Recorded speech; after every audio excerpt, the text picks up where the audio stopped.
शादी एक ऐसा पवित्र रिश्ता माना जाता है जिसमें दो लोग जिंदगी भर साथ निभाने का वादा करते हैं। लेकिन अगर कोई इस रिश्ते का इस्तेमाल ठगी के लिए करे तो सोचिए समाज में भरोसे का क्या हाल होगा। हाल ही में ऐसा ही एक मामला सामने आया है जिसने सबको हैरान कर दिया है। 21 साल की एक लड़की जिसका नाम गुलशन रियाज खान है, शादी के नाम पर नाटक रचकर अब तक 12 लोगों को ठग चुकी है।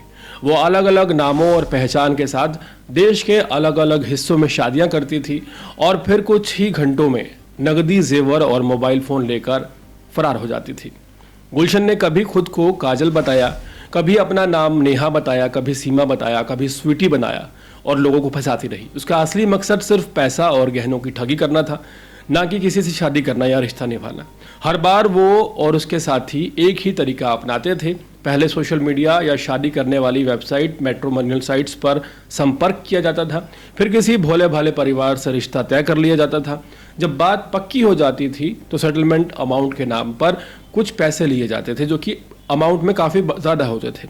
इसके बाद पूरी रकम के साथ, रस्मों के साथ शादी होती थी, जिसका किसी को शक ना हो। लेकिन शादी के कुछ घंटों के अंदर ही गुलशन गहने और मोबाइल लेकर फरार हो जाती थी। परिवार सोचता था कि उसकी बहू का अपहरण हो गया है, लेकिन हकीकत में वो खुद ही अपने साथियों के साथ भाग जाती थी। ऐसा ही एक मामला जब हाल ही में हरियाणा के रोहतक से सामने आया, जहां सोनू नाम के एक युवक से 80,000 रुपये की ठगी की गई। सोनू ने जब पुलिस को कॉल किया तो मामला खुलने लगा। पुलिस ने जांच शुरू की और फिर उत्तर प्रदेश के अंबेडकर नगर जिले में छापा मारकर गुलशन नाम की महिला समेत पूरे गिरोह को पकड़ लिया गया। इस गिरोह में गुलशन के अलावा और भी लोग शामिल थे, जिनमें कुछ पुरुष और महिलाएं भी थीं।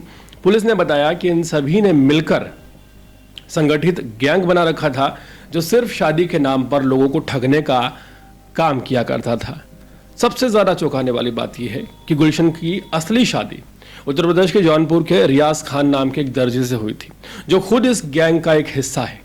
रियाज हर ठगी के बाद अपने हिस्से का पैसा ले लेता था, तो तकरीबन 10% होता था। इस बार पुलिस ने गुलशन के साथ साथ मोहनलाल, रतन कुमार, सरोज, राजन उर्फ आशु, गौतम, मंजू माली, राहुल, सन्नू और सुनीता, पूनम और रुखसार को गिरफ्तार कर लिया है। इनके पास से पुलिस को 72,000 रुपये नकद, 11 मोबाइल फ़ोन, एक बाइक, एक सोने का मंगलसूत्र, 3 फर्जी आधार कार्ड भी मिले हैं। पूछताछ के दौरान इन लोगों ने कबूल किया है कि अब तक गुलशन 12 शादियां कर चुकी है। हर बार इस तरीके से एक फॉर्मेट बनाकर ठगी की जाती थी। ये लोग इतनी सफाई से काम करते थे कि पहली नज़र में कोई अंदाज़ा भी नहीं लगा सकता था। शादी के नाम पर खेल चल रहा था। शादी की सारी रस्में निभाई जाती थी, कपड़े खरीदे जाते थे, गहने परचेज किए जाते थे। सब कुछ असली लगता था, मगर असली मकसद सिर्फ और सिर्फ लूटने का था। दूल्हे के घर से पैसा और गहना लेकर भाग जाने का था। आज के दौर में सबसे ज़्यादा लोग रिश्ते ऑनलाइन ढूंढते हैं, मैट्रिमोनियल साइट्स पर जाते हैं, तो इस तरह की घटनाएं और ख़तरनाक बन जाती हैं। एक तरफ जहां तकनीकों ने चीज़ों को बहुत ज़्यादा सिंपल और आसान बना दिया है, वहीं धोखाधड़ी के रास्ते भी खोल दिए हैं। ऐसे में ज़रूरी है कि हम सतर्क रहें। किसी भी रिश्ते को पक्का करने से पहले उसकी पूरी पड़ताल की जाए। जिस परिवार से रिश्ता हो रहा है उनकी जानकारी ली जाए, आधार कार्ड लिए जाए, पहचान पत्र मांगा जाए, पृष्ठभूमि जानी जाए, उनका पीछे का इतिहास देखा जाए। शादी कोई छोटा फैसला नहीं होता, इसमें ज़रा भी चूक ज़िंदगी को पछतावा बना सकती है। इस घटना से एक बात बिल्कुल साफ हो गई है कि अब रिश्तों में सिर्फ भरोसा ही नहीं, समझदारी और सतर्कता भी बहुत ज़्यादा मायने रखती है। गुलशन जैसी महिलाएं समाज में रिश्तों की नींव को हिला देती हैं। उनका मकसद सिर्फ पैसा कमाना होता है, चाहे किसी का दिल टूटे, किसी की ज़िंदगी बर्बाद हो जाए या किसी का सब कुछ लूट जाए। हालांकि पुलिस ने इस गिरोह को पकड़कर अच्छा काम किया है, लेकिन ऐसी घटनाओं को पूरी तरह से रोकने के लिए हमें और आपको जागरूक रहना पड़ेगा। अगर हमें किसी भी रिश्ते या इंसान पर ज़रा भी शक हो तो तुरंत कार्रवाई कीजिए। बेशर्म होकर, बेझिझक होकर डॉक्यूमेंट्स मांगिए, ताकि ऐसे लोग समय रहते पकड़े जा सके। गुलशना का ये खेल भले ही ख़त्म हो गया हो, लेकिन इसने समाज को एक बड़ा सबक दिया है। अब रिश्ते सिर्फ दिल से नहीं, दिमाग से निभाने होंगे।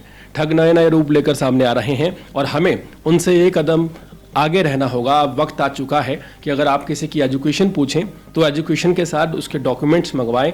अगर आप किसी से उसके गांव का के बारे में पूछते हैं तो उसके गांव के जितने डॉक्यूमेंट्स हैं और जो लोग उन्हें जानते हैं उनकी भी पड़ताल की जाए। पूरे मामले पर आपकी राय क्या है, कमेंट सेक्शन में ज़रूर बताइएगा।